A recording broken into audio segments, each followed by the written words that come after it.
pengenalan sinyal analog dan sinyal diskrit. Ya.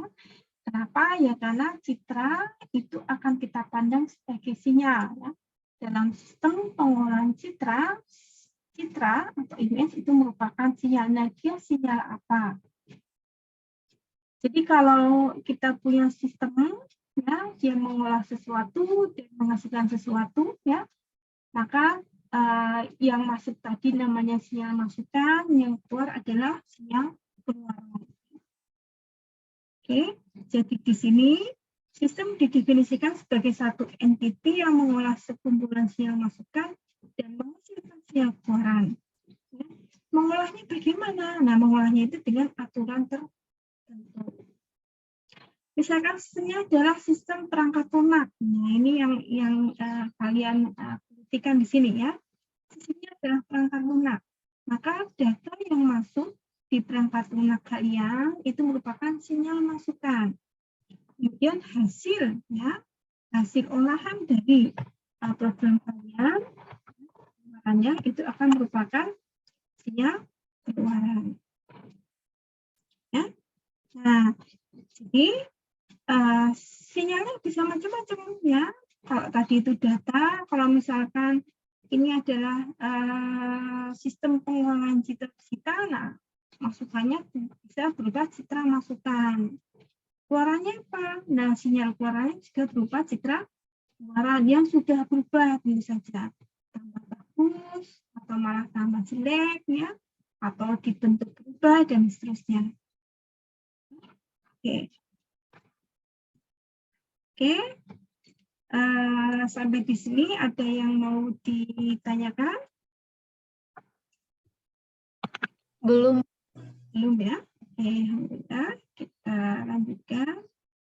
Tapi kelihatan ya PowerPoint saya? Kelihatan ya? Kelihatan, Bu. Kelihatan sangat jelas, Bu. Alhamdulillah sekali. Ya, alhamdulillah. Oke, kita lanjutkan saja. Jadi sinyal itu apa? Nah, sinyal itu didefinisikan sebagai sekumpulan informasi atau data, ya.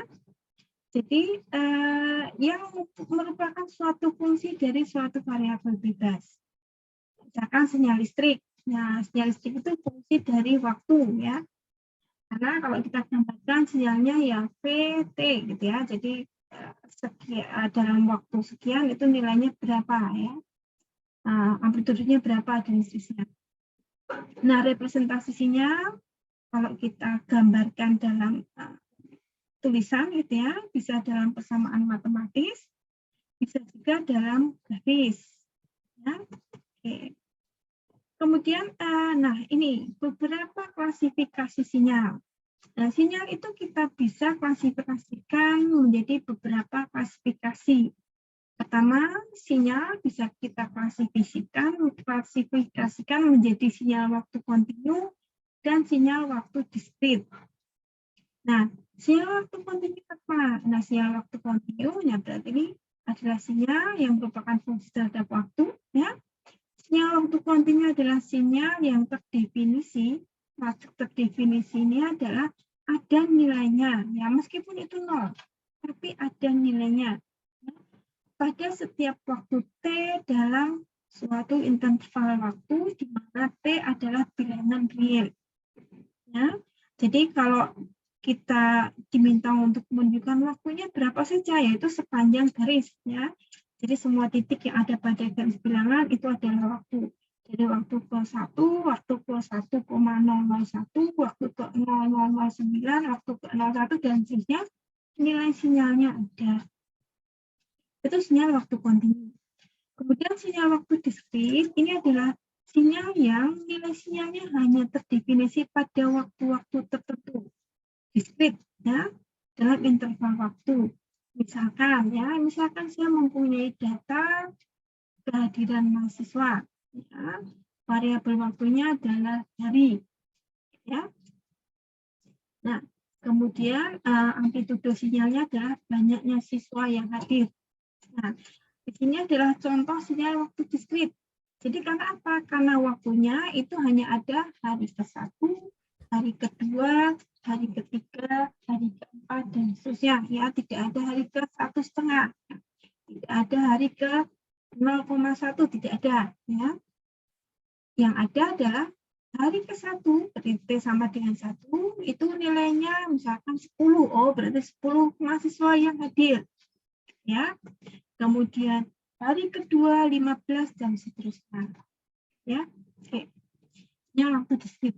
Kemudian sinyal analog dan sinyal digital. Nah, kalau yang atas tadi klasifikasi didasarkan pada nilai sinyal itu ada atau tidak pada interval waktu tertentu. Ya.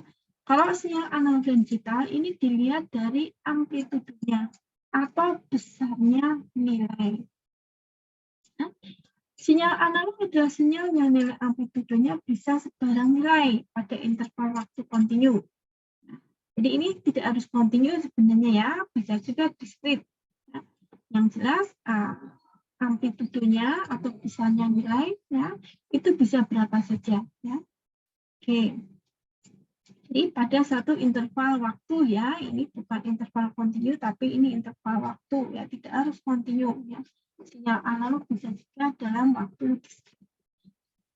Untuk sinyal digital, itu sinyal yang nilai amplitudenya hanya ada pada nilai-nilai tertentu saja. Ya. Misalkan sinyal biner. Sinyal biner itu sinyal digital. Kenapa? Karena amplitudenya hanya ada 2, 0 dan 1. Tidak ada nilai sinyal yang misalnya setengah. Tidak ada nilai sinyal yang misalnya 0,75. Ya. Tidak seperti itu, adanya hanya 2 angka saja, 0 dan 1. Nah, maka disebut sebagai sinyal digital karena amplitudenya tertentu. Ya, oke. Jadi kalau digital bagaimana? Ya berarti nilai sinyalnya tertentu. Ya, tertentunya bagaimana? Nanti kita lihat. Ya. Kemudian sinyal periodik dan aperiodik. Ini ya kalau sinyal periodik berarti dia berulang. Ya. Kalau aperiodik ya dia tidak berulang. Ya. Kemudian time varian dan time invarian. Nah ini mungkin untuk saat ini kita tidak ini ya tidak terlalu terpengaruh dengan ini ya, tidak membahas yang ini. Nanti kita membedakan antara analog dan digital. Nah kalau kita perlihatkan dalam bentuk grafik, maka yang A ini, yang A adalah sinyal apa? Waktu diskrit. Ya, kenapa? Ya karena waktu nilai sinyalnya itu hanya ada pada waktu ke min 4, min 3, min 2, min 1 dan seterusnya. Nilainya berapa? Nah, nilainya itu ditunjukkan dengan titik ini, ya. Jadi misalkan di A, ini kelihatan nggak kursor saya? Kelihatan Bu, kelihatan. Kelihatan ya, ya. Jadi Ya, misalkan saat T sama dengan 0 di sini ya, ini nilai sinyalnya berapa? Nilai sinyalnya adalah 1. Ya. Saat T sama dengan 1, nilai sinyalnya berapa? Ya, ditunjukkan di titik ini. Kalau kita tarik ke FK, ini kira-kira 1,2 nilainya. Ya, nah, ini adalah sinyal waktu diskrit. Ya. Karena di antara 0 dan 1 itu tidak ada nilai sinyal. Nah, penggambarannya memang seperti ini ya. Jadi ditunjukkan dengan titik-titik dengan bantuan ya. Dengan bantuan garis ke bawah. Ini garis ke bawah ini bukan nilai sinyal ya. Ini hanya menunjukkan untuk membantu, oh ini saat T ke atau saat waktu ke-4 dan seterusnya. Nah, yang A ini adalah sinyal waktu diskrit tapi analog. Kenapa analog? Ya karena nilai sinyalnya bisa sembarang saja ya, bisa berapa saja. Ini mungkin 0,4. Dan yang saat waktunya min 3 ini 0,6. Kemudian saat min 2 waktunya nilai sinyalnya 0,8, 0,91, kemudian dan seterusnya ya. Jadi nilai sinyalnya tidak dibatasi ya, bisa berapa saja. Jadi yang A ini sinyal waktu diskrit. Kalau dilihat dari klasifikasi diskrit kontinu, dia sinyal waktu diskrit. Kalau dilihat dari sinyal analog atau digital, dia sinyalnya analog. Nah, untuk yang B, ini jelas ya, sinyal waktu kontinu. dan analog. Ya, kalau analog sama dengan A tadi ya, karena amplitudenya bisa berapa saja. Kemudian dia kontinu, kenapa? Waktu kontinu karena semua ya sebarang T itu ada nilai sinyalnya. Sehingga kita menggambarkan sinyalnya dengan garis. Ya, karena sangat berimpit nilai sinyalnya. Ya, saat T sama dengan 0, 1, dan saat T sama dengan 0,001 pun ada nilainya. Ya, jadi sepanjang T ini ya itu ada nilai sinyalnya ya, sehingga sinyalnya digambarkan dengan garis. Jadi yang P ini sinyal waktu kontinu dan analog. Nah, yang C ini adalah sinyal waktu diskrit. Ya, sama kayak A. Ya, sinyal waktu diskrit. Bedanya apa? Bedanya kalau yang C ini bukan sinyal analog tapi sinyal digital. Kenapa? Ya karena nilai sinyalnya hanya ada dua. Apakah 0 atau 1. Ya. Jadi ini sinyal waktu diskrit. Yang digital. Ya. Biner. Ya. Digital dan contoh di sini adalah biner. Apakah selalu biner? Tidak harus. Ya. Misalkan amplitudenya kita batasi 0, 1, 2, 3, 4, 5, 6, 7. Sampai 7. Ya. Jadi hanya boleh 0, 1, 2, 3, 4, 5, 6, 7 saja. Apakah ini digital? Digital ya, karena kita membatasi amplitudenya. Tidak ada 0,1, tidak ada 0,05. Tapi bukan biner ya. Kalau yang C ini biner, karena memang dua saja nilainya. Binary ya, kalau enggak 0, 1. Kemudian yang D. Nah, yang D ini sinyal biner ya, karena memang nilainya hanya ada 0 atau 1. Tetapi dia analog. Ya, karena sinyalnya ada terus menerus. Ya, oke, memang kalau secara real sinyal itu ya T ini ya ada terus ya. Tetapi apakah tidak mungkin C? Mungkin. Nah, data kalian yang biner di komputer itu adalah sinyal waktu diskrit dan digital. Ya, karena komputer kita hanya mengenal angka 0 dan 1. Ya, hanya artinya saja. Dari mana komputer itu mengenal adanya 0 dan 1? Ya, karena beroperasinya dengan listrik, ya, sinyalnya sinyal listrik, maka untuk satu nilai tertentu dianggap 0, atau kalau tidak ada sinyal itu dianggap 0, ya.